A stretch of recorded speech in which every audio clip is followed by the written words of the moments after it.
Exam देणारे सर्व शिक्षक ज्यांना टीईटीचं खूप टेन्शन आहे त्यांचं टेन्शन थोडंसं रिलीफ करण्यासाठी मी घेऊन आलेली आहे इंग्रजीसाठी 15 टॉपिक 30 मार्कांसाठी, ते पण कमीत कमी वेळेत, म्हणजे फक्त 4 व्हिडिओमध्ये. फक्त 4 व्हिडिओमध्ये सर्व शिक्षकांसाठी ही एक पर्वणी असणार आहे की फक्त 4च व्हिडिओमध्ये तुम्ही इंग्रजीचे 30 मार्क्स कव्हर करू शकणार आहात. त्यासाठी मी घेऊन आलेली आहे एक शॉर्टकट फॉर 30 मार्क्स. 30 मार्कांसाठी एक शॉर्टकट घेऊन आलेली आहे. 4 व्हिडिओ आपण पाहणार आहोत. 4 पैकी आजचा आपला पहिला व्हिडिओ असणार आहे. फक्त या 4च व्हिडिओमध्ये तुम्ही संपूर्ण इंग्रजी टीईटी एक्झाम साठी येणारा संपूर्ण इंग्रजी तुम्ही कव्हर अप करणार आहात. त्यासाठी फारसा वेळ द्यायची तुम्हाला गरज पडणार नाही. यामध्ये आपण एक्झामला येणारे जे क्वेश्चन्स आहेत ते सुद्धा आपण ट्रिक्सच्या सहाय्याने कसे सोडवायचे तेही आपण अभ्यासणार आहोत. सुरुवात करूया की आपण नेमकं आपल्याला टीईटीच्या एक्झामला काय येणार आहे. मग तुमचा पेपर 1 असो नाही तर पेपर 2 असो. सो साधारणतः क्वेश्चन जे येणारे असतात इंग्लिशसाठी ते हे 20 साधारण टॉपिक्स आहेत. या 20 पैकी 15 महत्त्वाचे टॉपिक्स आपण इथे घेतलेले आहेत, ज्यामध्ये प्रामुख्याने टेन्स येतो. ऑफकोर्स टेन्स यायला हवा आहे, म्हणजे ऑक्झिलरी झाल्याच पाहिजेत, म्हणजे हेल्पिंग वर्ब झालेच पाहिजेत. सो आपण ही जी सुरुवात करणार आहोत ती कशी करणार आहात ते पण मी तुम्हाला सांगते. तत्पूर्वी आपण हे 15 टॉपिक बघूया. टेन्स येणार आहे, त्यासोबत वॉइस येणार आहे, question tag, direct indirect, degree. त्यामध्ये आपल्याला बऱ्याच प्रमाणामध्ये preposition, parts of speech special वेगळं लिहिले मी हे, परंतु पार्ट्स ऑफ स्पीच मध्येच प्रिपोजिशन्स हा पण भाग येतोच, पण तरीही प्रिपोजिशन्स वर सुद्धा थोडेसे हार्ड क्वेश्चन्स विचारले जात असतात. आणि दुसरी महत्त्वाची गोष्ट म्हणजे प्रिपोजिशन्स पटकन समजत नाहीत. सो असेही काही महत्त्वाचे भाग आहेत. त्याच्यानंतर वर्ड्सवर आधारित काही वेगवेगळ्या प्रकारचे क्वेश्चन्स विचारले जातात. फॉर एक्झाम्पल वन वर्ड असेल, मिसस्पेल्ड असतील, म्हणजे स्पेलिंग त्याचा उच्चार कसा करायचा आहे, तो बरोबर आहे का, त्याच्यामध्ये काही मिस्टेक आहे का, त्याचं स्पेलिंग करेक्ट आहे का, किंवा अँटोनिम, सिनोनिम म्हणजे विरुद्ध अर्थाचे शब्द, समान अर्थाचे शब्द, वन वर्ड सबस्टिट्यूशन वगैरे टाइप वर्डवर सुद्धा प्रश्न असतात. सो प्रश्न कसे येतात आणि त्या प्रश्नांच्या सहाय्याने त्याची उत्तर घेऊन तर आपण अभ्यासणारच आहोत, परंतु या संपूर्ण ग्रामरचा अभ्यास करण्यासाठी मी तुम्हाला सांगितलं मी संपूर्ण नियोजन हे फक्त 4 व्हिडिओमध्ये केलेलं आहे. 4 व्हिडिओमध्ये आपण यामध्ये येणारे जे महत्त्वाचे 15 टॉपिक्स आहेत, 15 ते 20, सो हे सर्व टॉपिक्स आपण कव्हर करणार आहोत. त्यासाठी फक्त 4च व्हिडिओ तुम्हाला पाहायचे. पहिला आजचा व्हिडिओ असणार आहे संपूर्णतः बेसिक, परंतु हा बेसिक आहे म्हणून तो सोडून द्यायचा आहे का, अजिबात नाही. 0 लेवल पासून, अगदी 0 लेवल पासून सुद्धा तुम्हाला मी आजच्या व्हिडिओमध्ये सगळं मार्गदर्शन करणार आहे. या 0 लेवल पासून मग तुमचं खूप भीती वाटणारी जरी गोष्ट असेल तुमच्यासाठी इंग्रजी, तरी सुद्धा तुम्ही 0 पासून ते अगदी 30 मार्कांपर्यंत, बघा 30 पैकी 30 मार्क सुद्धा तुम्ही घेऊ शकणार आहात. फक्त 4 व्हिडिओ पाहायचे आहेत. फक्त पाहण्यावर येईल का, तर यस ऑफकोर्स फक्त पाहण्यावर सुद्धा तुम्ही 25+ मार्क्स सहज घेऊ शकाल. चला तर सुरुवात करूया आजच्या आपल्या बेसिक व्हिडिओला. सो आजचा जो आपला असणार आहे इट इज डे 1. सो आपला आजचा हा डे 1 चा व्हिडिओ असणार आहे. असेच आपण टोटल अजून 3 घेणार आहोत, म्हणजे 4 व्हिडिओत आपलं संपूर्ण ग्रामर जे आहे ते कव्हर होणार आहे.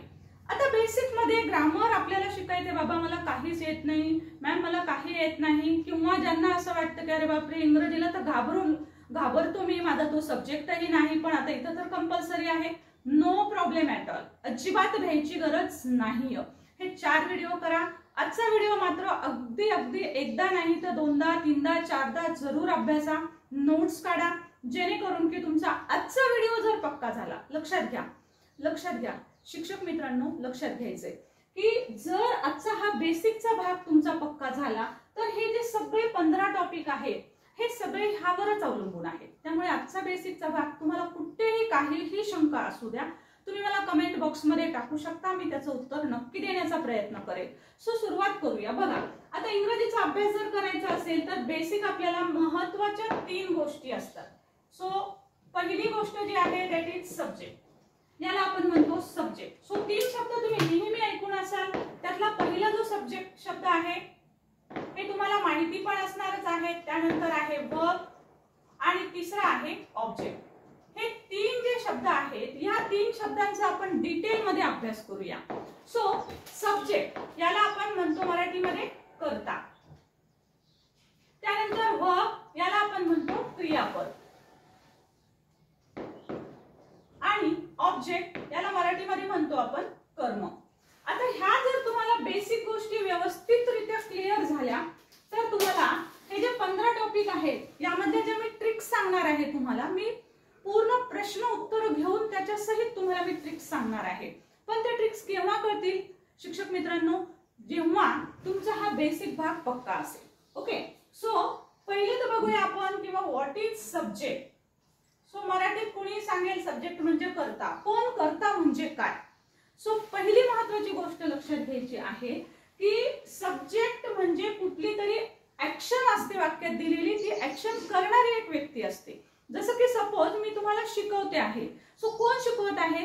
मी शिकवते आहे. सो मी हा सब्जेक्ट असेल. शिकवण्याची ही ऍक्शन आहे. सो शिकवणारी व्यक्ती कोण आहे? मी आहे शिकवणारी व्यक्ती. सो सब्जेक्ट म्हणजे काय? आता हे क्लिअर करून घ्या की सब्जेक्ट म्हणजे काय. तर जी व्यक्ती काम करत असते ती व्यक्ती. फॉर एक्झाम्पल सपोज मी म्हणाले की आय एम टीचिंग यू, मी तुम्हाला शिकवत आहे.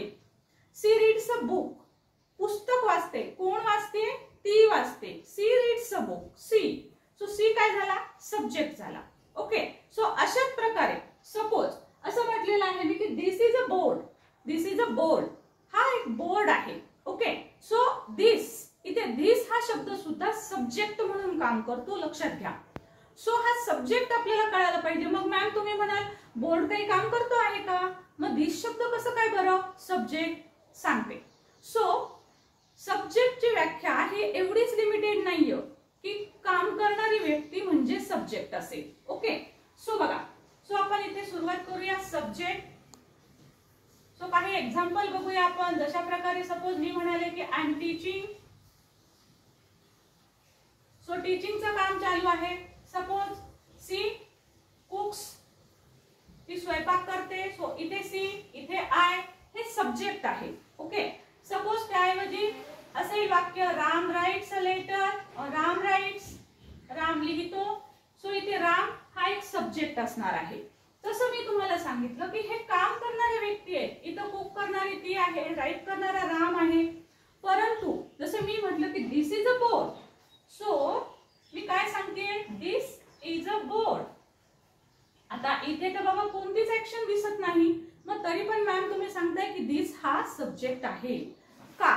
त्याचं कारण असं आहे की दिस फक्त सब्जेक्ट म्हणजे ऍक्शन किंवा काम करणारी व्यक्तीच नसते. ओके, काम करणारी व्यक्ती ही एक तिची व्याख्या आहे. पण दुसरी एक व्याख्या अशी आहे की आपण जर एखाद्या गोष्टीबद्दल बोलत असू, एखाद्या गोष्टीबद्दल आपण जर बोलत असू, तर ज्याबद्दल आपण बोलत असतो ती व्यक्ती सुद्धा सब्जेक्ट असते. जसं मी म्हणाले दिस इज अ बोर्ड, हा बोर्ड आहे. मी कुणाबद्दल बोलतेय? मी बोर्ड बद्दल बोलते आहे. ओके, सो मी बोर्ड बद्दल बोलतेय म्हणजे बोर्ड काय झाला? इथे सब्जेक्ट झाला. सो आपण ज्याच्याबद्दल बोलतो आहोत ती व्यक्ती सुद्धा सब्जेक्ट असते. सपोज मी म्हणाले I am a teacher. I am a teacher. So मी कुणाबद्दल बोलते? आय बद्दल बोलते. मी आता ह्याच्यात आय एम अ टीचर मध्ये पण काही ऍक्शन नाहीये. ओके, फॉर एक्झाम्पल अजून आपण बघूया. कोणी एखादी व्यक्ती असेल, मुलगी असेल, तर ती म्हणेल आय एम अ गर्ल. आता ह्याच्यामध्ये ऍक्शन काहीच नाहीये, काम काही करत नाहीये, परंतु तरी सुद्धा इथे बोललं कोणाबद्दल जाते? आय बद्दल. गर्ल बद्दल जाते, पण गर्ल कोण आहे? आय आहे. सो आपण इथे कोणाबद्दल बोलतोय? आय बद्दल बोलतो आहोत. I am a girl. So इथे आय हा सब्जेक्ट आहे. का? तो ऍक्शन नाही करत तरी पण तो सब्जेक्ट आहे. त्याचं कारण की त्या व्यक्तीबद्दल बोलल्या जातो. म्हणजे लक्षात ठेवा, सब्जेक्ट हा कसा असतो? तर सब्जेक्ट म्हणजे काम करणारी व्यक्ती पण असते आणि ज्या व्यक्तीबद्दल आपण बोलतो ती व्यक्ती सुद्धा सब्जेक्ट असते. He is a doctor. समजा मी म्हणाले ही इज अ डॉक्टर, तर तो एक डॉक्टर आहे. तर इथे सब्जेक्ट कसा? तो काही काम करत नाहीये, आपण फक्त सांगतोय ही इज अ डॉक्टर, पण तरी पण ही हा सब्जेक्ट आहे. सो एवढं क्लिअर झालं? याचा अर्थ तुम्हाला सब्जेक्ट समजलेला आहे, राईट? सो आता आपण बघूया की हे सब्जेक्ट जे आहेत ते एवढे इम्पॉर्टंट का असतात. ओके, सब्जेक्ट बघा. सब्जेक्ट जसं मी इथे तुम्हाला दाखवलं, इथे राम सब्जेक्ट म्हणूनच आलेला आहे, सी सब्जेक्ट म्हणून आलाय, आय सब्जेक्ट म्हणून आलेला आहे. म्हणजे तुमच्या लक्षात अजून एक गोष्ट आली असेल की सब्जेक्ट जो आहे तो नाउन म्हणूनही येतो आणि तो प्रोनाउन म्हणून सुद्धा येतो. ओके, जसं की धिस हे सुद्धा एक प्रोनाउनच आहे, आय हे एक प्रोनाउन आहे. आता तुम्ही म्हणाल की मॅम नाउन, नाउन तर सर्वांना समजतं आहे ना, सोपं आहे. आणि नामाच्या बद्दल येणारे जे शब्द असतात त्याला आपण प्रोनाउन म्हणतो. सो अर्थात नावाचं पुन्हा पुन्हा रिपिटेशन टाळण्यासाठी जे शब्द येतात एवढं तर सर्वांना सहज समजतं. सो इथे राम असेल किंवा सी असेल किंवा आय असेल तर हे प्रोनाउन आहे, सर्वनाम आहे. तर हे सुद्धा सब्जेक्ट असतात. म्हणजे सब्जेक्ट दोन प्रकारचे असतात, नाउन असू शकतात, प्रोनाउन असू शकतात. ओके, आता अजून सब्जेक्टची आपल्याला थोडीशी माहिती घ्यायची आहे ती बघूया आपण. सी, आता तुम्हाला एवढं तर कळालं की सब्जेक्ट नाउन पण असतो आणि प्रोनाउन पण असतो. आता सब्जेक्टचा अजून एक महत्त्वाची कॅटेगरी लक्षात घ्यायची आहे आणि ती म्हणजे एकवचन आणि अनेकवचन. हे आपल्याला समजलंच पाहिजे, समजलंच पाहिजे. एनी हाऊ हे नाही समजलं तर यातलं ग्रामरचं काही पण आपल्याला जमणार नाहीये. सो एकवचन आणि अनेकवचन बघा. आता साधारणतः सपोज मी म्हणाले की माझ्याकडे हा एक पेन दिसतो आहे, पेन. सो एकवचन काय असेल, अ पेन. पण एकापेक्षा जास्त असतील तर त्यावेळेस त्याचं अनेकवचन होतं, सपोज टू पेन्स. सो आपण अनेकवचन कशा पद्धतीने लिहितो, सो जे काही नाउन आलेलं असतं त्या नाउनला आपण एस प्रत्यय लावतो, राईट. सो अशा पद्धतीने आपण एस किंवा टीएस प्रत्यय आपल्याला काही वेळेस लावावा लागतो. सो टू पेन्स आपण इथे एस लावून अनेकवचन केले. नीट लक्षात घ्या, हा एस आपण कशाला लावलेला आहे, पेन हे एक नाउन आहे आणि आपण इथे नाउनला एस लावतो जेव्हा आपल्याला अनेकवचन करायचं असतं त्यावेळेस. इथे पण नाउनच आहे, नाउनला आपण एस लावलेलं आहे म्हणजे त्याचं अनेकवचन झालेलं आहे. सो सपोज अ ट्री असेल त्याचं अनेकवचन काय होईल, suppose two trees, many trees, trees. Simply S add केलेला आहे आपण. क्लास असेल अ क्लास, अ क्लास. आता याच्यासाठी आपल्याला मेनी क्लासेस, मेनी क्लासेस. आता याला आपल्याला ईएस लावावं लागतं, काही वेळेस यस काही वेळेस ईएस. याचे थोडेसे डिटेल्स रूल्स आहेत सॉरी. सो याचे जे काही रूल्स आहेत हे जर तुम्हाला इन डिटेल अभ्यासायचं असेल तसं टीईटी साठी अजून तितकं डिटेल मध्ये जर कोणी अभ्यास करणारा असेल तर त्यासाठी तुम्ही माझे इतर व्हिडिओज पाहू शकता. त्यात कुठेही टीईटीचा उल्लेख नाहीये परंतु ते सगळे बेसिक ग्रामरचे व्हिडिओज आहेत. सो इंग्रजीचा आत्मा, एस ईएस आयईएस नावाचा व्हिडिओ आहे, तो जर पाहिलात तर तुम्हाला एसईएस प्रत्यय कुठे लावायचे ते क्लिअर कळेल. सो बघा, क्लास, क्लासेस, राईट, इथपर्यंत समजलं. आता प्रोनाउन जर असतील, बघा खूप महत्वाचा टॉपिक आहे हा. सपोज आय, बेसिक प्रोनाउन लक्षात घ्या जे सिंग्युलर आहेत आणि जे प्लुरल आहेत. हे जास्त महत्वाचा टॉपिक असणार आहे. ओके, सो आपण थोडंसं रिमूव्ह करून घेऊया, इरेज करू आणि मग नंतर पाहूया आपण हा भाग इन डिटेल मध्ये, सो दॅट जास्त क्लिअर होईल. इथपर्यंतचा भाग तुमच्या लक्षात आला असेलच. Yes, okay. आता आपण पाहतो आहोत की सब्जेक्ट मध्ये एकवचन आणि एकवचन जर येत असेल तर कशा पद्धतीने येते. Okay, so see here. आता जर समजा बेसिक प्रोनाउन आहेत, हे बेसिक प्रोनाउन आपल्याला समजायला हवेत, एकवचन मध्ये कोणते येतात आणि अनेकवचन मध्ये कोणते येतात. सो सी हिअर, यामध्ये सर्वात प्रथम सब्जेक्ट असेल आय. आय हा एकवचनी येतो, आयचा अनेकवचन आपल्याला करावं लागतं वी. त्यानंतर यू हा नेहमी सिंग्युलर पण असतो आणि याचा अनेकवचन येतं प्लुरल. सो यू शब्द दिसायला एकच असतो, पण आता मग तो एकवचन आणि अनेकवचन कसा ओळखावा बरं, तर त्यासाठी बघा एक्झाम्पल लक्षात घ्या. You are a girl. You are a girl म्हणाले तर इथं यू जो आहे तो सिंग्युलर असेल, एकवचनी असेल, राईट.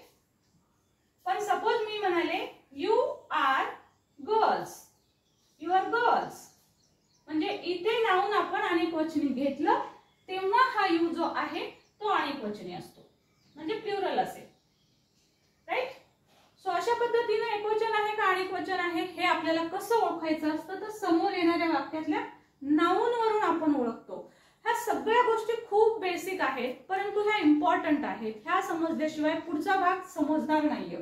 त्यामुळे थोडासा संयम ठेवून 0 लेवल पासून, तुम्ही 0चे असू शकता, तुम्हाला 50% पर्यंत इंग्रजी येऊ शकतो, कुणाला 70% येऊ शकतो, कोणी म्हणेल मॅम मला हे सगळंच येतं. सो असेही काही जण असतील, परंतु प्रत्येकाने जर हा भाग बारकाईनं पाहिला तर त्याचा प्रत्येकालाच नक्की फायदा होईल. सो आता बघूया आपण मग एकवचन अनेकवचन यूज समजलं असेल. त्यानंतर एकवचन मधला जो महत्त्वाचा शब्द आहे तो आहे ही, शी आणि इट. आता हे कुठे वापरतो आपण? आय म्हणजे मी, यू म्हणजे तू, तू एकटे असतील तर यू, आणि तुम्ही अनेक असाल तर हा यू येतो अनेकवचनी. आय म्हणजे माझ्यासोबत जर अजून एखादी व्यक्ती असेल तर तेव्हा आम्ही म्हणू वी, वी म्हणजे आम्ही. So he, she, it. He of course आपण पुल्लिंगी शब्द वापरतो, सी हा स्त्रीलिंगी शब्दासाठी वापरतो, इट हे प्रोनाउन मात्र लक्षात घ्या. इट हे प्रोनाउन जे आहे ते आपण केव्हा वापरतो तर इट साधारणतः निर्जीव वस्तूंसाठी वापरलं जातं, जसं की पेन, टेबल, चेअर यासाठी आपण इट हे प्रोनाउन वापरतो. त्याचबरोबर ज्या वेळेस नॉन लिव्हिंग थिंग्स असतील, नॉन लिव्हिंग थिंग्स ओके, त्याचबरोबर सपोज एखादी मेलही नाही फिमेलही नाही अशा गोष्टींसाठी सुद्धा आपण इट वापरत असतो. जसं मी आता हे बोर्ड वगैरे एक्झाम्पल दिले, हे मेल फिमेल अशा कॅटेगरीत येत नाहीत. सो त्यावेळेस आपण इट वापरतो. स्टोरीज मध्ये मात्र बघा तुम्हाला इट वापरलेलं पण दिसतं, जसं की कुत्रा असेल, मांजर असेल, अँट असेल तर याच्यासाठी इट वापरलेलं असतं. पण काही स्टोरीज मध्ये या प्राण्यांसाठी सुद्धा ही आणि शी हे शब्द लिहिलेले असतात. तर तुम्ही कन्फ्युज व्हाल तुम्ही की कसं असं. तर स्टोरीज मध्ये जर समजा आपल्याला समोर कुत्रा असेल किंवा मांजर असेल, ती मेल आहे का फिमेल आहे हे जर माहिती असेल तर त्यावेळेस ही डॉग, शी डॉग अशा प्रकारे वापरता येतं. ओके, सो तेव्हा आपल्याला ही किंवा शी वापरता येतं. दोन्हीतला डिफरन्स लक्षात घ्या. कुत्रा, प्राणी, मांजर वगैरे यांच्यासाठी इट वापरतो आपण, पण ही आणि शी पण वापरू शकतो. केव्हा ते समजलं ना? आता नसेल समजलं तर पुन्हा थोडा व्हिडिओ बॅक जा आणि मी सांगितलेलं स्पष्टीकरण आहे का. सो आता तुम्हाला समजलं असेल की ही, सी, इट आपण कुठे वापरतो. या प्रत्येकासाठी जे सर्वनाम येतं ह्या तिन्हीसाठी सुद्धा ते येतं दे. ओके, दे म्हणजे ते, त्या, ती. एकापेक्षा जास्त जण जर असतील तर त्यासाठी दे. दोन मुलं, दोन माणसं एकत्र असतील एकापेक्षा जास्त तर दे वापरायचं. सी म्हणजे दोन महिला, दोन मुली एकत्र असतील, दोन पेक्षा जास्त, एक पेक्षा जास्त. ओके, एक पेक्षा जास्त महिला असतील तर त्यासाठी दे वापरायचंय. इट आणि प्राणी असतील एक पेक्षा जास्त तेव्हा आपल्याला त्याचा अनेकवचन दे वापरावं लागतं. सो हे तुम्हाला एकवचन आणि अनेकवचन, जशा प्रकारे नाउनचे सुद्धा एकवचन आणि अनेकवचन हा भाग तुम्हाला समजला असेल. Just take a screenshot of this.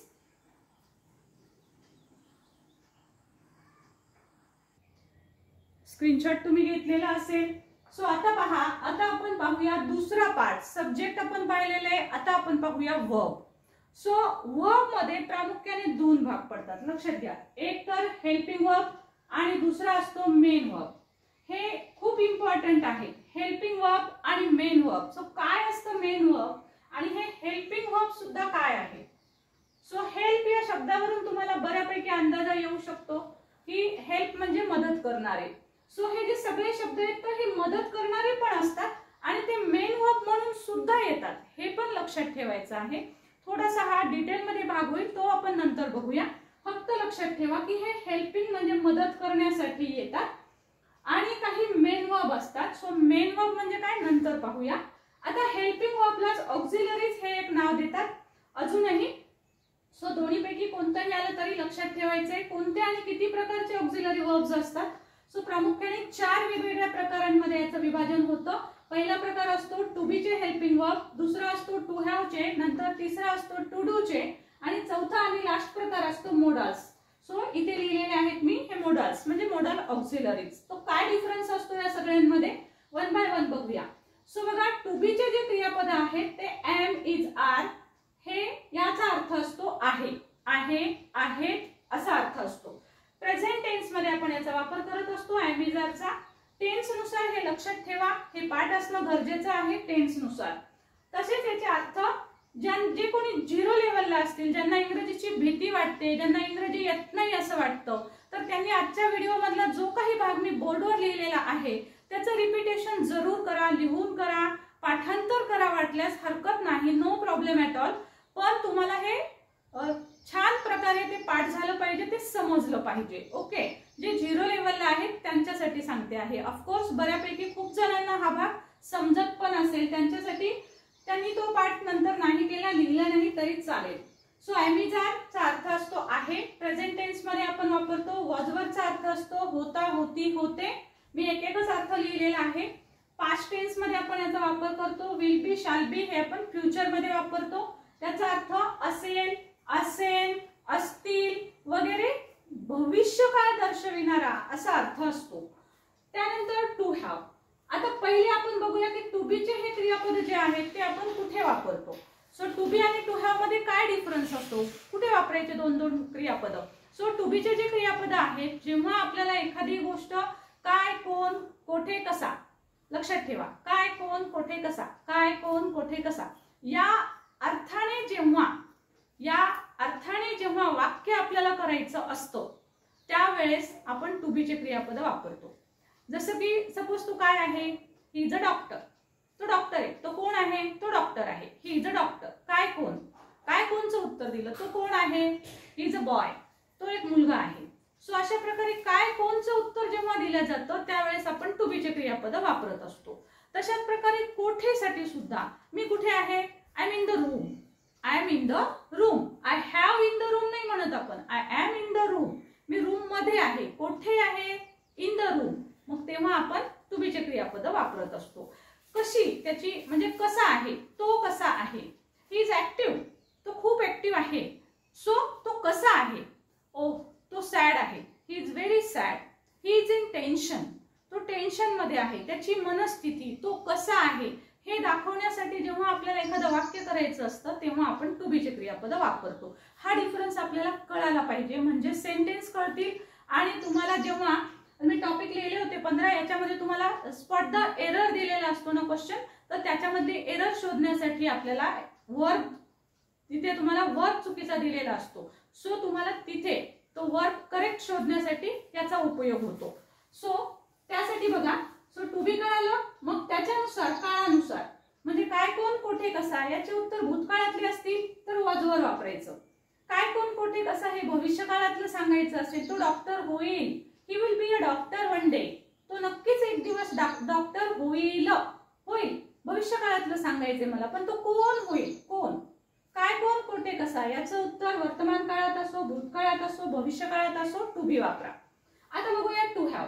To have चा अर्थ बघा कसा असतो. खूप कन्फ्युजन होतं आहे आणि इथे पण आहे, होते असेच अर्थ असतात, पण दोन्हीत फरक असा आहे बघा. टू हॅव चे जे क्रियापद आहेत ते आपण आपली मालमत्ता, आपलं पोझिशन दाखवण्यासाठी वापरत असतो. सो एखादी गोष्ट आपली आहे या अर्थाने आपण हे क्रियापद वापरतो. हा पेन माझा आहे, I have a pen. Okay, हा पेन माझा आहे, मला 2 हात आहेत, आय हॅव 2 हँड्स. मला 2 हात आहेत, माझे आहेत, माझे बॉडी पार्ट सांगते आहे मी, माझे रिलेटिव्ह सांगू शकते मी. आय हॅव अ ब्रदर, मला एक भाऊ आहे. आय हॅव 2 सिस्टर्स, मला 2 बहिणी आहेत. सो मी रिलेशन सांगते आहे. सो रिलेशन सांगण्यासाठी सुद्धा आपण टू हॅव च्या क्रियापदांचा वापर करत असतो. बॉडी पार्ट सांगण्यासाठी सुद्धा आपण टू हॅव चा वापर करतो. ला कडे आहे, माझ्याकडे आहे, तिच्याकडे आहे, त्याच्याकडे आहे, कडे आहे, त्याचा आहे. सो त्याचा पेन आहे. So he has a pen, त्याच्या जवळ एक पेन आहे. ही हॅज अ पेन, त्याच्या जवळ एक पेन आहे. त्याला एक मोबाईल आहे, त्याला ला आहे, ला आहे. सो ला आहे असा जेव्हा अर्थ येईल बघा, ला किंवा कडे आहे असा जेव्हा अर्थ येतो तेव्हा आपण टू हॅव चे क्रियापद वापरत असतो. आय हॅव अ पेन, मला एक पेन आहे, ला आहे, मला एक पेन आहे. I have a pen. I have an idea, मला एक कल्पना आहे किंवा मला एक कल्पना सुचली, ती माझी आहे, मला सुचलेली आहे. सो तेव्हा आपण या प्रकारचे क्रियापद वापरतो. इन डिटेल याचा अभ्यास जर तुम्हाला करायचा असेल तर तुम्ही प्लेलिस्ट चेक करा आपल्या चॅनलची, त्याच्यामध्ये तुम्हाला भरपूर व्हिडिओज मिळतील. आता हे सुद्धा वर्तमान काळ, भूतकाळ आणि भविष्यकाळ. हॅव आणि हॅज झालं तर वर्तमान काळामध्ये वापर असतो. हॅडचा वापर आपण भूतकाळात करतो. विल शॅल हॅवचा वापर आपण भविष्य काळामध्ये करतो. क्लिअर? आता आपल्याला टू हॅव कळाले. आता बघूया टू डू. आता प्रत्येक ठिकाणी आपण इथे पण तिन्ही टेन्स पाहिले, इथे पण तिन्ही टेन्स पाहिले, पण लक्षात घ्या डू डज डीड याला सुद्धा टेन्स असतात. जसं की डू डज ला वर्तमान काळ इथे लिहायचं राहिले माझ्या हाताने. सो डीड येईल पास्ट मध्ये म्हणजे भूतकाळामध्ये, आणि of course will shall will do shall do असंही वापरलं जातं. सो हे असेल भविष्य काळामध्ये. पण लक्षात घ्यायचे जसं याला सगळ्यांना स्वतःचे असे अर्थ आहेत तसे डू डज डीड याला स्वतःचे अर्थ नसतात. टू डू ची जी क्रियापद आहेत त्याला स्वतःचे अर्थ नसतात. मग आपण हे टू डू ची क्रियापद कुठे वापरतो, कशासाठी वापरतो? तर टू डू चे रूप जे आहे जसं मी वरती दोन्ही सांगितले कुठे वापरतो, तसं हे कुठे वापरतो? प्रश्न बनवण्यासाठी आणि निगेटिव्ह वाक्य बनवण्यासाठी आपल्याला हे क्रियापद आवश्यक असतात. टू डू चे क्रियापद याला स्वतःचे अर्थ नाहीत, परंतु प्रश्न बनवण्यासाठी आणि वाक्य नकारार्थी करण्यासाठी आपल्याला हे क्रियापद विशेषतः डू डज आणि डीड हे क्रियापद आपल्याला आवश्यक असतात. ओके, सो त्याचा उपयोग आणखी आपण पुढे पाहूया. सो आता राहिले मोडाल्स. हे आहेत 13 मोडाल्स. बघा तुम्ही जर लक्ष दिलं तर कॅन कुड मे माइट हे जर मोजलं तुम्ही यूज टू पर्यंत these are 13. आता हे मोडाल्स काय प्रकार असतात? तर मोडाल्स म्हणजे स्वतःची अशी एक मनस्थिती दर्शवणारे हे शब्द आहेत. त्यांचा मूड दाखवतात, ते त्यांची स्थिती कशी आहे. म्हणजे थोडक्यात काय तर याला स्वतःचा असा एक विशिष्ट अर्थ असतो. जसं की कॅन जो आहे तो कॅन म्हणजे शकणे. मी एखादी गोष्ट करू शकते. आय कॅन स्विम मी पोहू शकते. आय कॅन राईट मी लिहू शकते. ही कॅन ड्राईव्ह तो ड्राईव्ह करू शकतो. सो शकणे आपली कपॅबिलिटी आपली क्षमता जर सांगायची असेल तर त्यासाठी आपण कॅन वापरत असतो. तशाच प्रकारे कुड आपली भूतकाळातली एखादी गोष्ट विशेषतः आपली भूतकाळातली एखादी गोष्ट दर्शवण्यासाठी आपण कुडचा वापर करतो. कुडचा वापर आपण परवानगी मागण्यासाठी प्रेझेंट मध्ये सुद्धा करू शकतो. लक्षात घ्या प्रेझेंट मध्ये सुद्धा आपण कुडचा अर्थ कुडचा वापर आपण करू शकत असतो. इन शॉर्ट काय तर ह्या प्रत्येकाला स्वतःचा असा एक अर्थ असतो. मे म्हणजे कदाचित, माइट म्हणजे कदाचितच कमी पॉसिबिलिटी असते.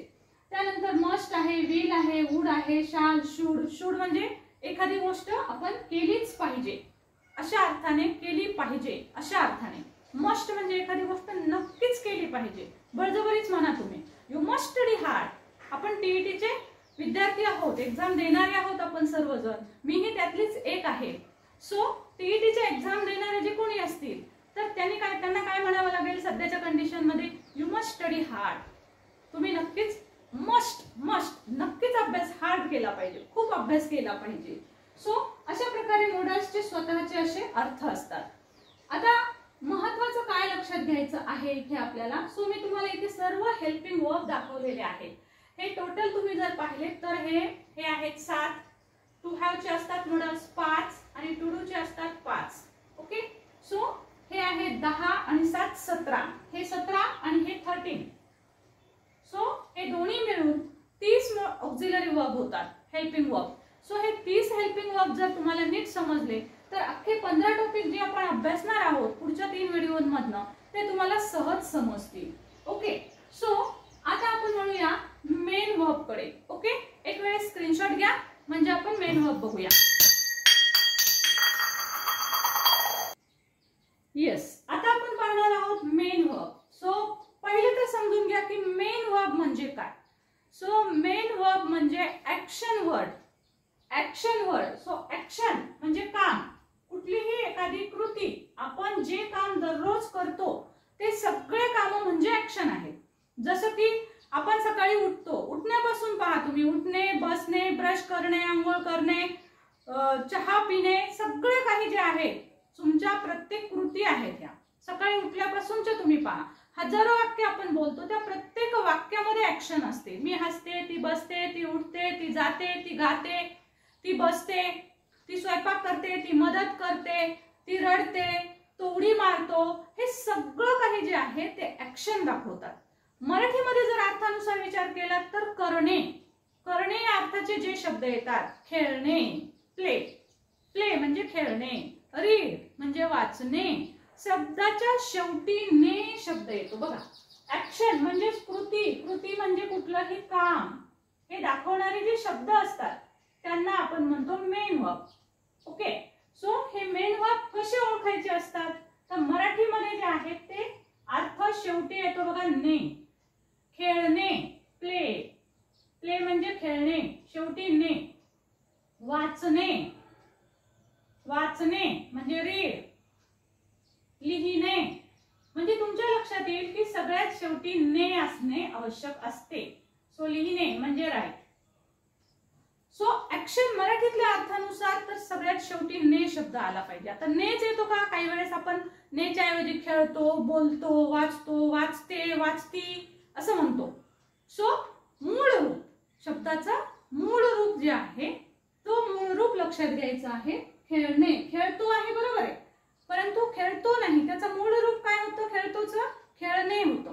तशाच पद्धतीनं मग शेवटी ने येणारे जे शब्द आहेत ते सगळे तुमचे ऍक्शन वर्ड्स असतात. सॉरी, सो हे सगळे तुमचे ऍक्शन वर्ड्स असतात. ओके, सो आता हे ऍक्शन वर्ड्स काय काम करतात, सगळ्यात महत्वाचं जेव्हा आपण म्हणतो ना मराठीमध्ये पण बोलत असताना तो बोलतो, ती बोलते, म्हणजे बघा तो बोलतो. आता बघा मी इथे लिहिते, सो तो बोलतो, शब्द बघा कसा बदलत असतो. तो बोलतो, ती बोलते, म्हणजे हा इथं आपण तो वापरतो, इथं आपण ते वापरलेलं आहे. तो सब्जेक्ट असेल तर आपण बोलतो म्हणतो, सब्जेक्ट जर ती असेल तर आपण बोलते म्हणतो. म्हणजेच बोलणे हा शब्द आपण कर्त्यानुसार बदलतो. तशाच प्रकारे इंग्रजीमध्ये हे जे मेन वर्ब आहेत हे मेन वर्ब सुद्धा बदलत असतात. लक्षात घ्या, बोलतो, आता ती बोलत आहे, ती बोलत आहे. ऍक्शन जर तिची बोलण्याची चालू असेल तर हेच वाक्य या पद्धतीने येईल, बोलत आहे. तो आहे, बोलत म्हणजे बोलतो, बोलते, बोलत, हे शब्द जसे बदलतात तशाच प्रकारे इंग्रजीमध्ये सुद्धा मेन वर्ब जो आहे तो बदलतो. त्याचे वेगवेगळे रूप आहेत. तर ते रूप किती आहेत तर हे मेन वर्ब 5 असतात. वर्ब म्हणजे वी. ओके, सो V1 पहिला फॉर्म. सो पहिला फॉर्म V1 जो की मूळ शब्द, मूळ रूट फॉर्म जो असतो तो म्हणजे वर्बचा पहिला फॉर्म. त्याला जर ईडी लागलं तर त्याला म्हणायचं वर्बचा सेकंड फॉर्म. आता काही जण म्हणतील की प्रत्येक ठिकाणी ईडी लागतो का, ऑफकोर्स नाही लागत, थोडंसं वेट करा सांगते. सो ईडी जर लागलं तर सेकंड फॉर्म असेल. थर्ड फॉर्मला सुद्धा ईडी लागतं, दोन्हीतला फरक सांगते मी समजावून. त्यानंतर वर्किंग आयएनजी जर लागलं असेल तर त्याला म्हणतो आपण वर्बचा फोर्थ फॉर्म. आणि जर मेन वर्बला इथे जसं यस लागलेलं आहे किंवा एस लागलेलं असेल किंवा IES लागलेलं असेल तर त्याला आपण म्हणत असतो वर्बचा 5वा फॉर्म. लक्षात घ्या, हे फॉर्म महत्त्वाचे आहे. एस लागेल, काही वेळेस ES लागेल, काही वेळेस IES लागेल. सो एवढे जरी लागलेले असतील तरी सुद्धा तो वर्बचा 5वा फॉर्म असतो. सो मी पुन्हा तुमच्यासाठी रिक्वेस्ट करेल की हा डिटेलमध्ये भाग तुम्हाला अभ्यासायचा असेल की एस कुठे लागतं, IES कुठे लागतं, ES कुठे लागतं, तर इंग्रजी वाचनाचा आत्मा SIES ES हा व्हिडिओ आहे तो जरूर पहा. सो आता बघा हे सगळे फॉर्म कसे तयार होतील. मग सपोज जंप आलेला आहे, सो आता इथे काय करायचं आहे, मूळ रूप जशाला तसं लिहून घ्या सगळीकडे. बघा काय करायचंय, जंप, इथे पण जंप, इथे पण जंप, इथे पण जंप. आपल्याला सेकंड फॉर्म तयार करायचा आहे, काय लावायचं, simply add ED. Third form तयार करायचंय, सिंपली ऍड करायचे ईडी.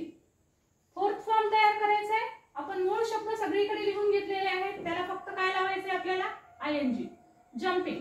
आणि याला आपल्याला काय लावायचंय, S, जम्प्स. हे खालचे शब्द सुद्धा याच पद्धतीने होतील. आता इथे फक्त डान्स साठी लक्षात घ्या, जर शेवटी ई आलेला आहे, ग्रामर आहे, हे ग्रामर इतकं खोल आहे, तुम्ही जितकं डीप जाल तेवढे त्याचे तुम्हाला रूल्स मिळतील. ओके, सो जर शेवटी ई आलेला असेल तर मात्र पुन्हा एकदा बघा, आता इथे एक ई आहे, पुन्हा एकदा ईडी लावायचं नाही. हा ई आलेला आहे ना, मग सिंपली फक्त डी ऍड करा. हा रूल लक्षात ठेवा. सो इथे पण त्याच पद्धतीने होईल. मग डान्स मधला ई आहे त्यामुळे सिंपली डी लावायचा आहे, डान्स. आयएनजी लावत असताना बघा इथे अजून एक रूल येतो तुम्हाला, डान्स आयएनजी लावत असताना शेवटी ई जर असेल मूळ शब्दामध्ये तर तो ई काढून टाकायचा आहे आणि त्याला आयएनजी लावायचं असतं. So it will dancing. Clear. आणि तशाच प्रकारे हा शब्द होईल डान्सेस. डान्स शेवटी ई आहे, सो त्याला फक्त डान्स. अशा पद्धतीनं शब्दप्रयोग बदलेल. ओके. सो वर्बचं तुम्हाला आता सहज जमेल. आता हे जे सर्व वर्ब आहेत ज्याला की ईडी लागू शकतं सेकंड आणि थर्ड फॉर्मला, तर याला म्हणत असतात रेग्युलर वर्ब्स. ह्या मेन वर्ब मध्ये पुन्हा रेग्युलर वर्ब आणि इरेग्युलर वर्ब असे दोन प्रकार पडतात. सो हा आहे रेग्युलर वर्ब्स. हे सगळे जिथे की ईडी लागून सेकंड आणि थर्ड फॉर्म होतात त्याला म्हणतात रेग्युलर वर्ब्स. आता काही असे वर्ब असतात की याचे तीनही फॉर्म वेगळे होतात. आणि घाबरू नका, अजिबात घाबरायचं कारण नाही. एवढे सगळं पाठ करायचंय का? कारण ना मेन वर्ब जे आहेत ते अनकाउंटेबल असतात. सो असतात अनकाउंटेबल, परंतु तुम्हाला ते पाठ करायची गरज नाहीये कारण सेकंड आणि थर्ड फॉर्म ईडी लागून होतो. आणि 90% वर्ब असे आहेत, लक्षात घ्या, 90% वर्ब असे आहेत की जे ईडी लागून सेकंड आणि थर्ड फॉर्म तयार होतो. त्यामुळे राहिले फक्त 10%. मग 10% जे आहेत ते ह्या रेग्युलर इरेग्युलर मध्ये येतात आणि हे मात्र आपल्याला थोडेसे पाठ करावे लागतात. ओके. सो आता आपण बघूया इरेग्युलर. इरेग्युलर अनियमित, नावानुसारच कळेल तुम्हाला. इरेग्युलर म्हणजे अनियमित. याच्यात काहीच नियमितता नाहीये. वर कसं नियमितता दिसते आपल्याला, अनियमित. ओके. सो वर कसं तुम्हाला काहीतरी नियम आहे, ईडी आहे, हे नियमित आहे. पण इरेग्युलर मध्ये काहीच नियम नाहीये, ईडी वगैरे सारखं लागत नाही. याचे सगळे फॉर्म वेगवेगळे होतात. सिंग सेकंड फॉर्म होतो सॅंग, थर्ड फॉर्म होतो सॅंग, फोर्थ फॉर्म होतो सिंगला आयएनजी लावायचे, सिंग याला आयएनजी लावा सिंगिंग. मूळ फॉर्म जशाला तसा घ्या सिंग आणि याला एस फॉर्म लावा सिंग्स. गोचं त्याच पद्धतीनं होईल, सेकंड फॉर्म होईल गोचा वेंट. आता हे फॉर्म असेच का? तर याचा काही रूल नाहीये, तुम्हाला हे याच पद्धतीनं पाठ करावे लागतात. गॉन आणि गोचा आयएनजी. आता पाठांतर केवढं करायचे? फक्त सेकंड आणि थर्ड फॉर्म पाठ करायचे आहेत. बाकी फोर्थ फिफ्थ जे आहेत ते आपल्या ह्या वरच्याच नियमाने होतात. ओके. सो फक्त सेकंड आणि थर्ड फॉर्म मात्र थोडंसं पाठांतर इथे करावं लागतं. सो याच्या पण काही असे छोटे छोटे ट्रिक्स आहेत. जर तुम्ही डिटेल अभ्यास करणारे टीचर्स असाल तर वर्बचे ट्रिक्स मी सांगितलेले आहेत, तुम्ही त्याही अभ्यासू शकता. त्यानंतर बघा गो वेंट गॉन गोइंग आणि हा येतो गोज. आता इथे ईएस का लागलेला आहे? तर वर्बच्या शेवटी ओ आलेला आहे त्यामुळे ईएस लावावं लागतं. आता राईटचे फॉर्म बघा, राईटचा फॉर्म होतो रोड, थर्ड फॉर्म होतो रिटर्न आणि आयएनजी फॉर्मला काही प्रॉब्लेम नाही आपल्याला. राईट त्याला फक्त ई चा आय करायचा आहे रायटिंग आणि हा होतो राईट्स. क्लिअर. सो अशा पद्धतीनं हे वर्बचे रेग्युलर इरेग्युलर वर्बचे जे फॉर्म आहेत ते सर्व फॉर्म होत असतात. या फॉर्मचा उपयोग काय आहे?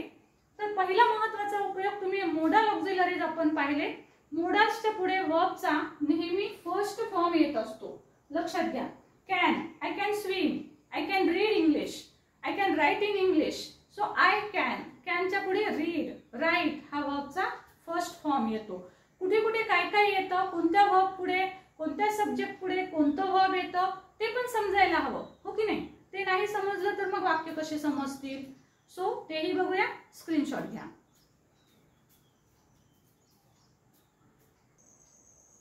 आता पाहूया नेक्स्ट टॉपिक आपला सब्जेक्ट वर्ब अग्रीमेंट. तर सब्जेक्ट वर्ब अग्रीमेंट म्हणजे काय असतं? तर पहा, आपल्याला लक्षात घ्यावं लागतं की कुठलंही सेंटेन्स ज्या वेळेस येतं तेव्हा त्या सेंटेन्सच्या पुढे वर्ब कोणता येतो हे ठरलेलं असतं. ओके. सब्जेक्ट सिंग्युलर असेल तर तुमचा वर्ब पण सिंग्युलर यायला पाहिजे, S for yes. Subject plural असेल तर तुमचा वर्ब पण प्लुरल यायला पाहिजे. बघा त्यासाठी आपण एकवचन आणि अनेकवचन मी इथं वेगवेगळं लिहिलेलं आहे. जसं बघा मी काय सांगितलं, सब्जेक्ट वर्ब अग्रीमेंट म्हणजे जर सब्जेक्ट, बघा लक्षात घ्या, सब्जेक्ट जर सिंग्युलर असेल, एकवचनी असेल तर, सब्जेक्ट एकवचनी असेल तर वर्ब सुद्धा कसा घ्यायचा, एकवचनी घ्यावा लागतो. आता वर्बचं एकवचन अनेकवचन काय असतं तर हे आपण बघूया. सो याच्या उलट जर असेल, सब्जेक्ट जर अनेकवचनी असेल तर ऑफकोर्स तर वर्ब सुद्धा अनेकवचनीच असावा लागतो. This is very very very important rule. Okay, हा इम्पॉर्टंट आहे, खूप खूप खूप इम्पॉर्टंट असलेला हा एक रूल आहे. कारण यावरच तुमचे अनेक अनेक प्रश्न अवलंबून असतात. अनेक प्रश्न ग्रामर मधले जे आपण 15 टॉपिक पुढे अभ्यासणार आहोत त्या 15 टॉपिक मध्ये सुद्धा हे प्रत्येक ठिकाणी आपल्याला उपयोगाला येणार आहे. सो म्हणजे काय तर सपोज फॉर एक्झाम्पल समजा यू सब्जेक्ट घेतलेला आहे मी, मला सांगायचं आहे की यू आर अ स्टुडंट, तू एक स्टुडंट आहेस. तर मी जर सपोज असं लिहिलं की सी हियर, सपोज मी लिहिलं you is a student, you is a student, चालेल का? यू इज अ स्टुडंट नाही चालणार आहे. का? कारण यू अनेकवचनी सब्जेक्ट आहे. यूच्या पुढे नेहमी काय येतं, आर येतो. त्यामुळे मला यूच्या पुढे आरच लिहावं लागेल. इज लिहिलं तर चुकेल. सपोज मला सांगायचं आहे की तू दयाळू होता, तर मला लिहावं लागेल यू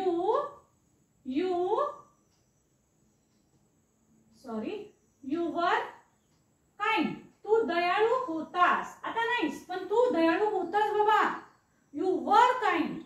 मग मला यू वरच लिहावं लागेल. तुम्हाला मध्येच जर वाटेल अरे बापरे यू तर एकवचनी पण असतो, मग आता इथं वॉज घेऊ का वर घेऊ. सो वेअर, ह्याला आपण बऱ्याच वेळेस उच्चार वेअर करतो आपण, परंतु याचा ऍक्च्युअल उच्चार आहे वर. ओके, सो वर, यू वर काइंड. आता कन्फ्यूज होतो आपण काही वेळेस कारण यू सिंग्युलर पण असतो ना. सो यू सिंग्युलर आहे तर आपल्याला आठवतं अरे बापरे सिंग्युलर साठी आपण वॉज घेतो ना. सो आपल्याला असं वाटू शकतं की यूच्या पुढे वॉज घ्यायचे का, तर कीप इट इन माइंड, यूच्या पुढे नेहमी वरच येतो. सो यू वर काइंड असं लिहावं लागेल. सो हे सगळं मी काय दाखवलेलं आहे तर कोणत्या अनेकवचनी कर्त्याच्या पुढे कोणते क्रियापदे येतात मी सगळे लिहिलेले आहे तिथं. म्हणजे हे एमिजार जे आहेत वर्तमान काळातले लिहिलेत, was were भूतकाळातले लिहिलेत, will be shall be भविष्य काळातले लिहिलेत, टू हॅव चे हे 3 क्रियापद लिहिलेत, त्यानंतर डू आणि डीड हे टू डू चे रूप लिहिलेत. सो अशा पद्धतीने आता तुमचं कन्फ्युजन होणार नाही की कोणत्या काळात कोणतं टू बीचं, कोणतं टू हॅवचं, कोणतं केव्हा वापरायचं. सो अनेक वचनासाठी हे क्रियापद वापरायचे आणि एकवचनी करता जर आला, ही शीट असो, माय फ्रेंड सारखा सिंग्युलर सब्जेक्ट असो, राम श्याम गीता नीता सारखे कोणतेही सिंग्युलर नाउन असो, त्या प्रत्येकासाठी आपल्याला हे क्रियापद वापरायचे. ओके, हे वापरायचे आहे. हे सिंग्युलर साठी, ह्या प्रत्येकासाठी he is, he was, he will be, he has, he had वगैरे. सी साठी पण ते she is, she was, she will be, she has, she had, she will be, sorry she will have, she does, she did. इटला तसंच, फ्रेंडला तसंच, रामला तसंच. क्लिअर? सो हे नीट लक्षात घ्यायचं आहे की आपल्याला कुठे काय पाठ करायचं आहे. सो हे का केलं आपण, कारण सब्जेक्ट वर्ब अग्रीमेंट असतो. म्हणजे कोणत्या सब्जेक्ट पुढे कोणता आपण वर्ब घ्यायला पाहिजे. जसं की बघा आय सब्जेक्ट आहे, मी याच्यात आय लिहिलेलं नाहीये कारण आय जो आहे ना तो अपवाद आहे. आय अपवाद आहे. सो त्यासाठी मी यामध्ये आय लिहिलेलं नाही कारण आयच्या पुढे नेहमी एम येतो. बघा आयच्या पुढे नेहमी एम येतो. वेगळं आहे त्याचे सगळेच रूल. त्यासाठी आय जो आहे तो अपवाद समजला जातो. आय वॉज, कधी कधी आय वर पण वापरतात पण त्यासाठी वेगळा रूल आहे. इफ आय वर, जर मी असते तर, इफ आय वर प्राईम मिनिस्टर, मी जर पंतप्रधान असते तर. सो अशा वेळेस वर पण वापरला जातो पण नेहमीच्या वाक्यांमध्ये मात्र आपण आयच्या पुढे वॉज वापरत असतो. शॅल बी विल बी पैकी काय येतं तर शॅल बी येत असतो. आय हॅव, आपण एरवी बघा हॅव जो आहे तो अनेक वचनासाठी वापरतो पण आय सिंग्युलर आहे तरी सुद्धा सिंग्युलर साठी आपण हॅव वापरतो आणि म्हणून आय हा अपवाद आहे ह्या एकवचन अनेक वचनच्या रूल्स साठी. सो हे पाठच करावं लागेल की आयच्या पुढे नेहमी हॅव येतो. हॅड सेम येतं, विल हॅवच्या ऐवजी शॅल हॅव येईल, I do, I did same येईल. क्लिअर? सो अशा पद्धतीनं सब्जेक्टच्या पुढे कोणतं वर्ब येतं हे पक्क पाठ असायला हवंय. सो यालाच धरून आपण अजून काही ट्रिक्स पाहूया. Just take a screenshot of this.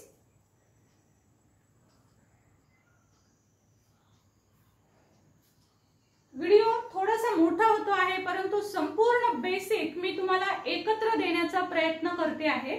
So पहा, आता आपल्याला हे समजायला हवं सब्जेक्ट वर्ब अग्रीमेंटचा विचार करत असताना की कन्फ्युजन कुठे होतं की आपण कोणत्या वर्बचा कोणता फॉर्म कुठे वापरायला हवा आहे ना, हे आपल्याला समजत नाही. आपण पाहिलं वर्बचे 5 फॉर्म होतात, पण हे 5 फॉर्म नेमके कुठे कुठे वापरायचे असतात हे शॉर्टकट मध्ये तुम्ही अशा पद्धतीने लक्षात ठेवा. टू बी चे जे क्रियापद आहेत, मग एम इज आर असेल, वॉज वर असेल, सो हे जे सर्व क्रियापद आहेत टू बी चे, सो या टू बी चे क्रियापद जेव्हा येतील त्यावेळेस आपण वर्बचा चौथा फॉर्म वापरू शकतो.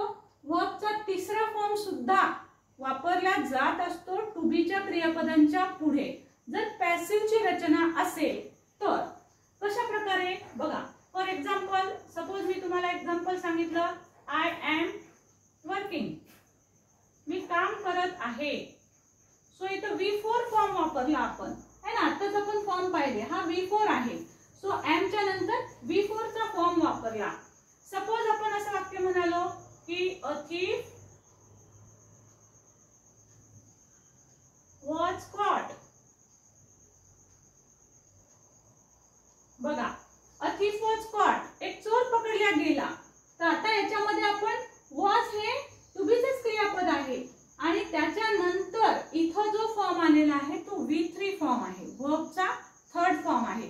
लक्षात घ्या, वर्बचा थर्ड फॉर्म जो आहे तो नेमका केव्हा येतो आणि सेकंड कोणता येतो. सो हे शिकवत असताना सांगायचं राहिलं माझ्या की ईडी लागून दोन्ही फॉर्म येतात. वर्बचा सेकंड आणि थर्ड फॉर्म सेम असतात. मग कसं ओळखायचं की तो सेकंड आहे का तो थर्ड आहे. तर लक्षात ठेवा, थर्ड फॉर्मच्या अगोदर नेहमी हेल्पिंग वर्ब येतो. क्लिअर, थर्ड फॉर्मच्या अगोदर नेहमी हेल्पिंग वर्ब येतो.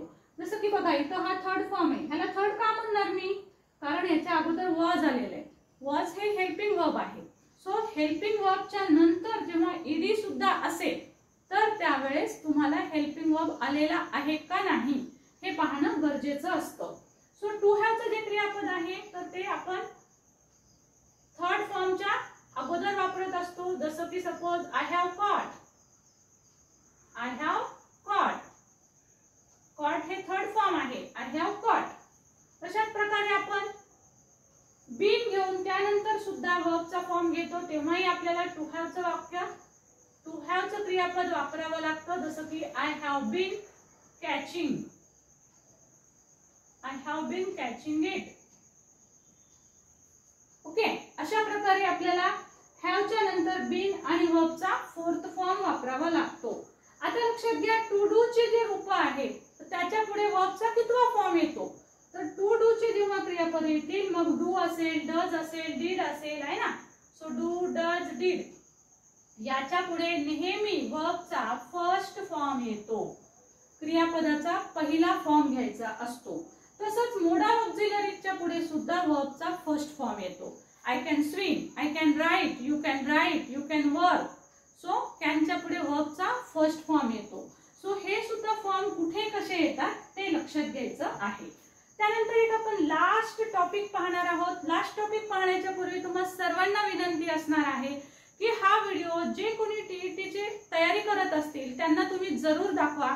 फक्त टीईटी वाले टीचर्स साठीच नाही तर बेसिकचा अभ्यास करणारे जे कोणी असतील, विद्यार्थी असतील, 8वी 9वी 10वी वाले असतील किंवा टीचर्स असतील किंवा स्पीकिंगचा क्लास करणारे असतील, त्या प्रत्येकासाठी याच्यामध्ये मी टू द पॉइंट 0 लेवल पासून सगळा भाग सांगितलेला आहे. त्यामुळे हा भाग जास्तीत जास्त शेअर करा आणि याच्या पुढच्या 3 व्हिडिओ मधनं आपण जे आपले 15 टॉपिक महत्त्वाचे आहेत ज्यातून तुमचं 30 मार्क पक्के होणार आहेत ते भाग आपण उद्याच्या सेशन पासून सुरू करणार आहोत. आणि हो, जर तुम्हाला आवडला असेल व्हिडिओ तर लाईक शेअर करायला नक्कीच विसरू नका आणि चॅनलला सबस्क्राईब करून घ्या आणि त्या पुढचं बेल आयकॉनचं बटन दाबा, म्हणजे याच्या पुढचे जे 4 व्हिडिओ आहेत ते 3 व्हिडिओ येणार आहेत तेही तुम्हाला मिळतील. सो बघा, आता एकच टॉपिक पाहायचा राहिला आजचा आपला बेसिक पैकी, तो म्हणजे ऑब्जेक्ट. ऑब्जेक्ट काय असतो, सब्जेक्ट कळाला, वर्ब कळाला, आता ऑब्जेक्ट काय भानगड असते.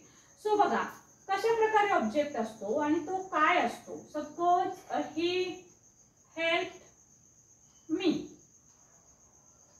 ओके, अशा प्रकारचं एखादं वाक्य आहे सपोज, किंवा असं एक वाक्य आहे आय ईट अ मँगो. साधं सिंपल सेंटेन्स नेहमी घेतो आपण विद्यार्थ्यांसाठी ते, I it a mango. So आता हे जर वाक्य पाहिलं तर कर्म म्हणजे काय असतं, तर एखादी व्यक्ती काम करत असते हे आपण पाहिलं. सब्जेक्ट ज्याला म्हणतो आपण, इथे काम करणारी व्यक्ती ही आहे, इथे काम करणारी व्यक्ती आय आहे. पण ते काम कशावर तरी होत असतं.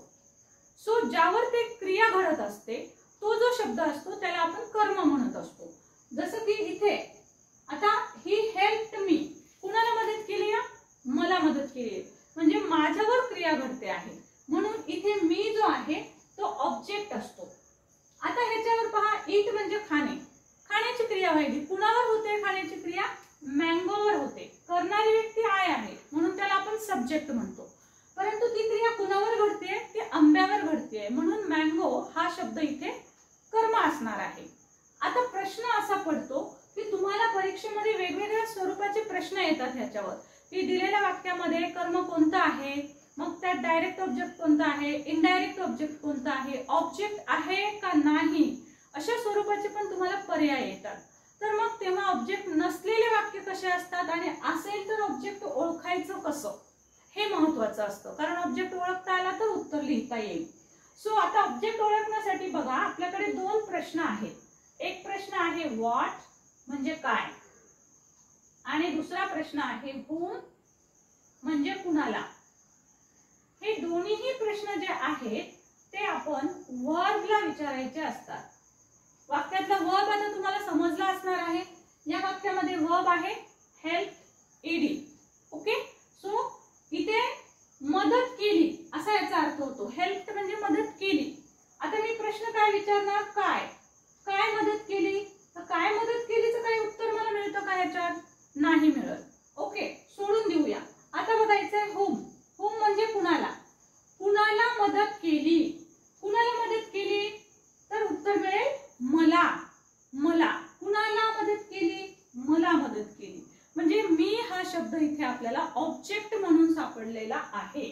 पण लक्षात घ्या, कुणाला कुणाला या प्रश्नाचं उत्तर जेव्हा मिळतं त्यावेळेस तो असतो इनडायरेक्ट ऑब्जेक्ट. याला म्हणायचं indirect object. Indirect object. Okay, so म्हणून मी हा जो आहे इथे तो असणार आहे इनडायरेक्ट ऑब्जेक्ट. आय म्हणजे इनडायरेक्ट आणि ओ म्हणजे ऑब्जेक्ट. सो इनडायरेक्ट ऑब्जेक्ट असणार आहे. आता इथं जर विचारलं इट, इट म्हणजे काय खातो, काय खातो, काय खातोचं उत्तर पटकन मिळतं आपल्याला, अ मँगो, मँगो खातो तो. सो इथं कायचं उत्तर मिळालेलं आहे, तर कायचं उत्तर जेव्हा मिळतं तेव्हा त्याला म्हणायचं direct object. Okay, direct object म्हणजे लक्षात घ्या, काही वेळेस वाक्यामध्ये इनडायरेक्ट ऑब्जेक्ट येतो, काही वेळेस वाक्यामध्ये डायरेक्ट ऑब्जेक्ट येतो.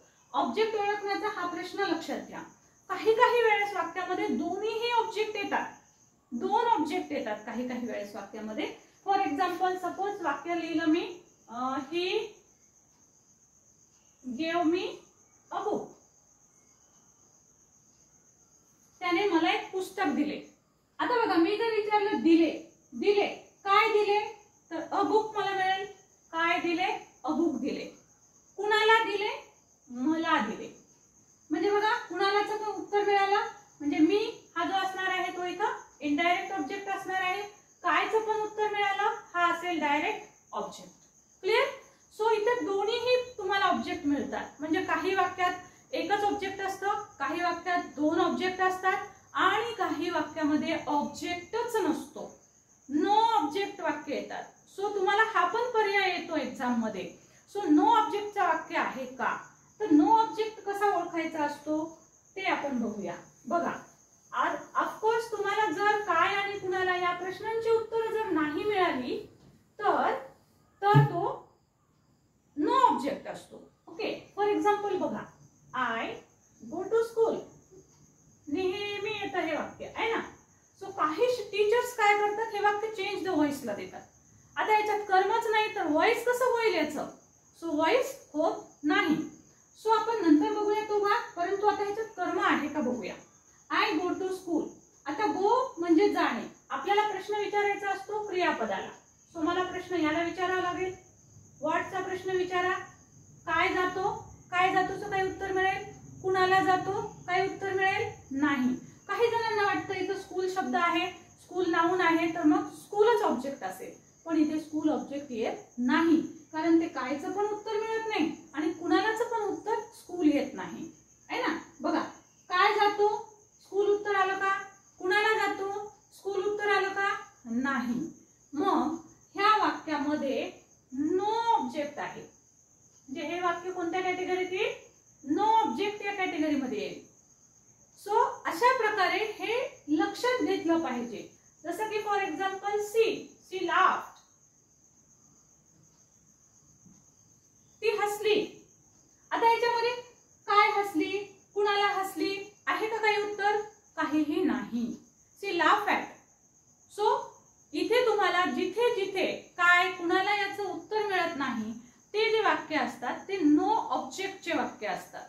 सो आता आशा करते की तुम्हाला सब्जेक्ट, वर्ब, ऑब्जेक्ट ह्या ज्या बेसिक संकल्पना आहेत त्या परिपूर्णपणे कळाल्या असतील, अगदी मॉडल सहित. आणि एवढं जर बेसिक तुमचं पक्क झालं तर मी रिक्वेस्ट करते, मी पण तुमच्यासारखीच एक टीचर आहे, तुम्ही 0 लेवलला असू द्या, तुम्हाला काही न येत असू द्या, हा व्हिडिओ तुम्ही पक्का करा. हा पक्का केला की तुम्ही 0 लेवलचे जरी असाल तरी पण पुढच्या 3 व्हिडिओमध्ये 25+ मार्क्स मी तुम्हाला नक्की आणून देईन. फक्त प्रश्नांसहित ट्रिक्स कशा वापरायच्या हे 3ही व्हिडिओ सलग पहा, म्हणजे तुम्हाला निश्चितच त्याचा फायदा होईल. आणि तो जर करून घ्यायचा असेल तर चॅनल सबस्क्राईब करून घ्या, तरच तुम्हाला पुढचे व्हिडिओ मिळतील. नुसतं सबस्क्राईब नाही, त्याच्यापुढे बेल आयकॉनचं बटन दिसेल तेही दाबायचं आहे. व्हिडिओ आवडला असल्यास लाईक जरूर करा आणि हो, तुमच्या आमच्या सारख्याच मित्रमैत्रिणींपर्यंत हा व्हिडिओ जास्तीत जास्त शेअर करा. Thank you so much for watching.